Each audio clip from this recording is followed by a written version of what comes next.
نحمده ونصلي ونسلم على رسوله الكريم اما بعد. نن د شپږویشتمې سپورې مکمله خلاصه بیانېږي. د دغه سپورې په شریک کې الله تعالی د قرآن کریم حقانیت بیان کړی دی. قرآن کریم د حق کتاب دی او دا سورت دی سورت الاحقاف. او د مشرکین او داسې د کافر د یو الزامو چې اے محمد صلی الله علیه وسلم دا قرآن کریم تو خپل جوړ کړی دی.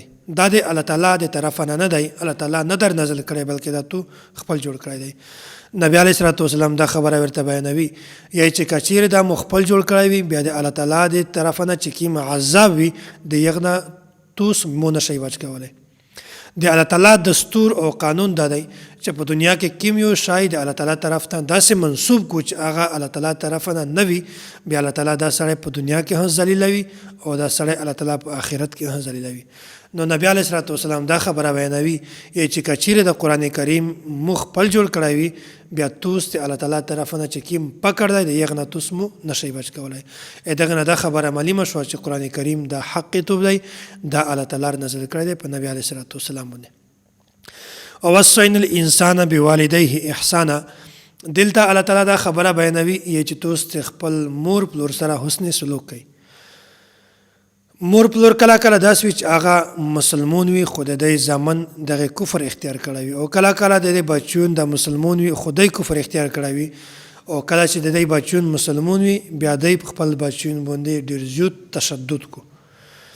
بیا الله تعالی دا خبره بیانوي چې عام د معمول مطابق چې کیمه خبره دي پاکرتوس خپل مور پلور اطاعت کوي، د مور پلور سره حسن سلوک کوي. کچیره د توسته د کفر دعوت تر کوي د مور پلور خبره ما مني. که مور پلور توسته چیرې د غلط عقیدې د ترویج خبره در کوي هو دعوت تر کوي د خبره ما مني.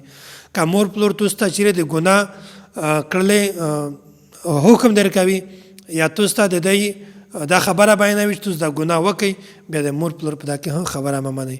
چې کله د کفر خبره راشي، د غلطې عقیدې خبره راشي، د ګناه خبره راشي، پاکه د مور پلور اطاعت ما کوي، د مور پلور تقلید ما کوي، خبره مه منئ او د عام معمول مطابق بیا تاسو د مور پلور سره حسن سلوک کوئ، که کافر وي او که مسلمان وي. بیا مخکې الله تعالی د حضرت ابوبکر صدیق رضی الله عنه شان بیان کړی دی. قال رب اوزعني ان اشکر نعمتك التي انعمت علی. د یو تفسیر مطابق دا د حضرت ابوبکر صدیق رضی الله تعالی عنہ طرف ته دا منسوب ده چې ای الله چې کوم نعمتونه ته مونږ کړې دي د مو مور پلور باندې کړې دي، مو ته توفیق راسکا چې ته دغه نعمت شکریا ادا او دا سه کور وکما چې پابونه ته روزي وي د مو زمون چې کوم دی هغه نیک جوړ کا زه تو طرف ته رجوع کو او زه د فرمانبردار خلک نه یم. بیا مخکې الله تعالی د عاد او د سمود دغه خبره بیان کړې دو. د توحید عقیده دا په عقاید کې بنیادی او اهم عقیده ده او داسې په ټول پیغمبرون کې د متفقون علی عقیده ده. هر پیغمبر خپل قوم ته د توحید دعوت ورکړی دی.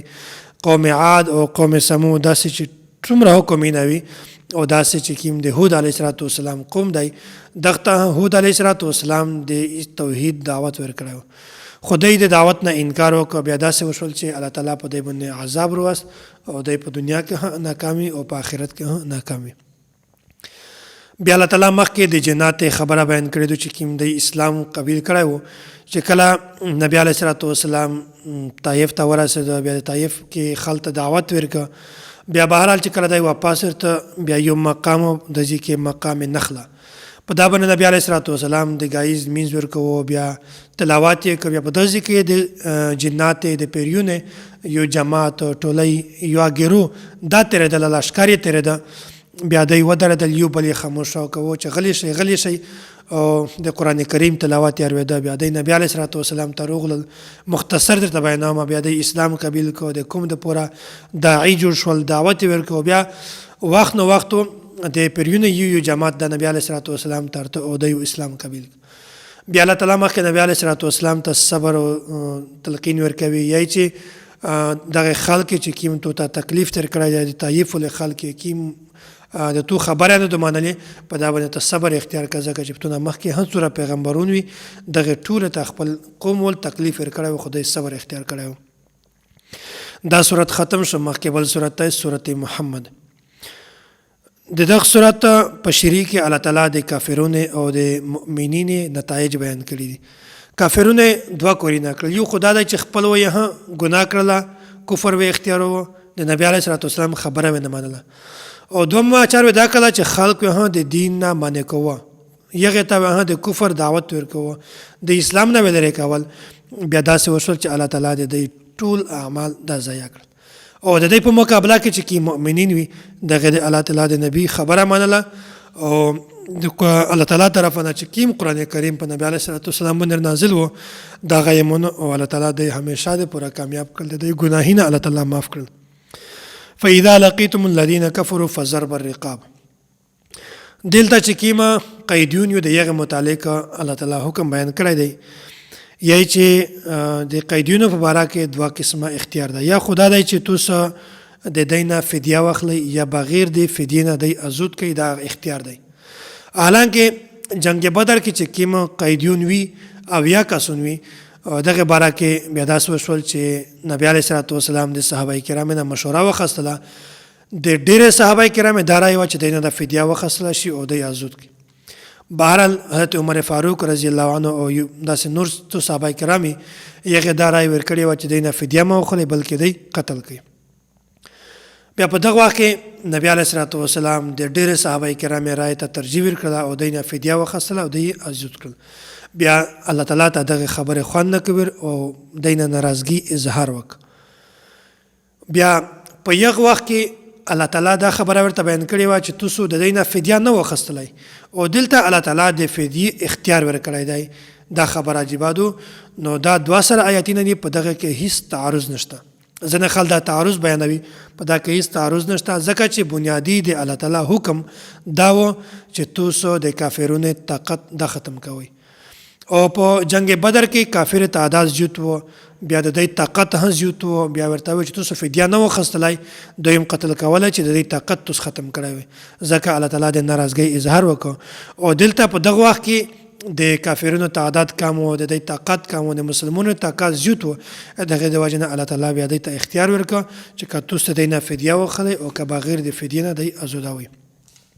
بیا الله تعالی چې کیم په دا مخکې یوه خبره ده چې کیم حاکم د مسلمانو حاکم وي، یخته د قیدونو په باره کې 4 قسمه احکامات. یو خدا ده چې دی قتل کا، دوم نمبر دا ده چې دی غلام جوړ کا، درم نمبر فدیه ده چې فدیه واخله دی نه او دی ازود کا. فدیه د مول په ذریعه هم شته او د قیدونو تبادله هم شته، بدله هم شته، چې هغه 50 قیدون ورکړو دغه 50 ورکړو څرنګه د دی معاهده وشي، او څلورم نمبر دا چې بغیر به فدیه نه دی ازود کا. بیا الله تعالی مخکې د مؤمنین د جنتیونو صفات انعامات الله تعالی بیان کړي دي، یعنی چې دوی ته مو ډېر انعامات ورکړي دي، خو 4 خاص نعمتونه دي.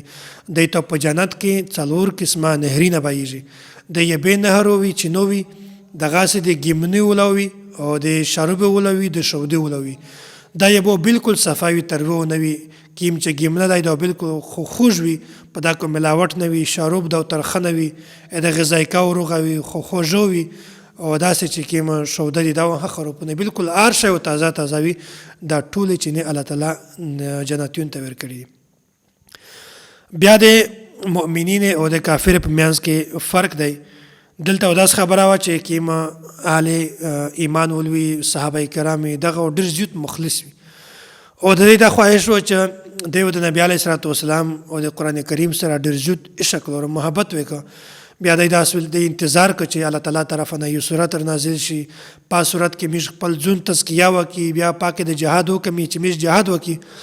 دوی په دا خبره خوشالیدل، او بظاهره چې کوم منافقین وي دغه هو د خوشالۍ اظهار ک، خو چې کله آیات نازل شو پاکه او سورت نازل شو پاکه د جهاد حکم و، بیا و د دې رنگ داس ولکه یو مړ انسان، داس لکه د ځن کدن سختی چې په دې باندې وي د دې رنگینو بیا داس الټا شو. دا سورت ختم شو، مخکې بل سورت ته سورۃ الفتح، انا فتحنا لك فتحا مبینا. نبی علیه الصلاۃ والسلام دا اراده وکړه چې زه صحابه کرام سره لور شه عمره وک، او داسې نبی علیه الصلاۃ والسلام خوب حمل ده.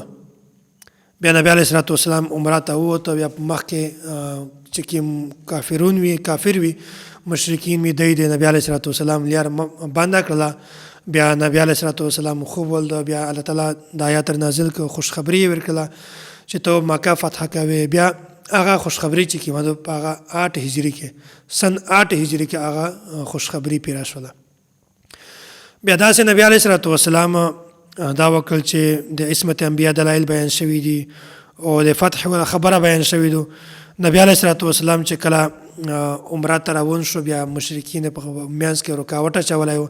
د حدیبیه په مقام باندې نبی علیه الصلاۃ والسلام پوته شه. بیا نبی علیه الصلاۃ والسلام حضرت عثمان غنی رضی الله عنه دغه سره صحابه کرام دغه مکه ته ورولېږل چې دوی ته وایي چې د میش مقصد صرف عمره کړل دي، د میش بل مقصد نشته. میش جهاد ته جنگ ته نه راغلی، میش صرف عمره ته راغلی. بیا حضرت عثمان غنی رضی الله عنه چې کله ورغی بیا دا افوا ګاډه شوله چې د مشرکین خو حضرت عثمان غنی رضی الله عنه شهید که. بیا نبی علیه الصلاۃ والسلام دلته د صحابه کرام نه دغه خلق نه بیعت وخواسته. ته بیعت رضوان هي چې مطلب څو پر امیر دغه بدله نه یو خصي هغه پر امیر د دجنه نچي. بیا مخکې الله تعالی د دینه د رضامندي اعلان وکړ چې زه د تاسو نه روزي یم. دا خبره بیان شوې ده او هو الذي کف ایدیهم عنکم وایدیهم.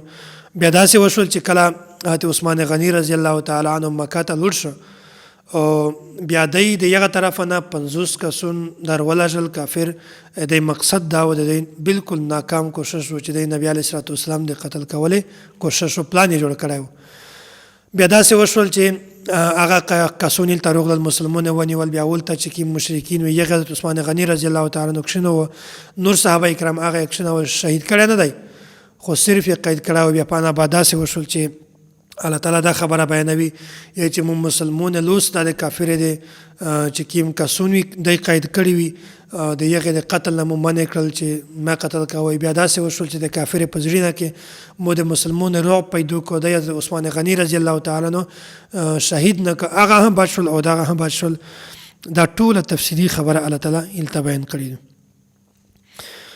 بیا مخکې دا خبره ده چې کله د معاهده شوله صلح شوله بیا هغه کیم کاغذ د صلح الکاغذ چې لیکه پاکې مشرکین تکبر او د ضد وجه نه محمد د رسول الله واللفظ نه دغه لیکل نه دی بالکل انکار وکړ. بیا الله تعالی د همیشه د پوره د قران کریم حصہ جوړ کړ محمد رسول الله.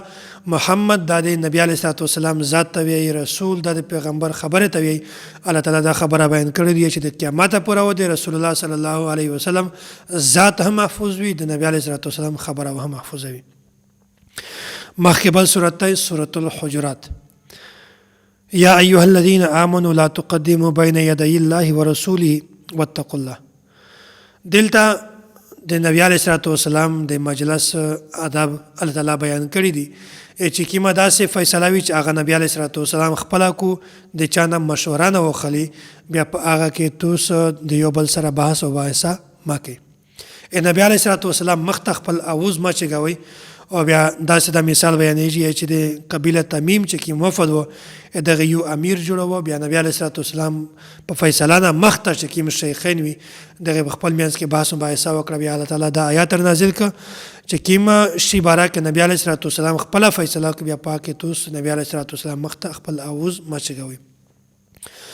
او دا حکم د نبی علیه الصلاۃ والسلام د ژوند سره تعلق دی. او داسې دا خبره هم چې کله نبی علیه الصلاۃ والسلام شهید شو بیا په روضه مبارکه کې هم د نبی علیه الصلاۃ والسلام په روضه باندې توس په زوټه خبرې مه کوئ. داسې نه وي چې د توس اعمال ضایع شي، د توس نیکۍ ټولې ضایع شي. الله تعالی د میاشتو ته د دین سمجھ نصیب کو او الله تعالی د میاشتو ته د آخرت د تیاری کړې توفیق نصیب کو.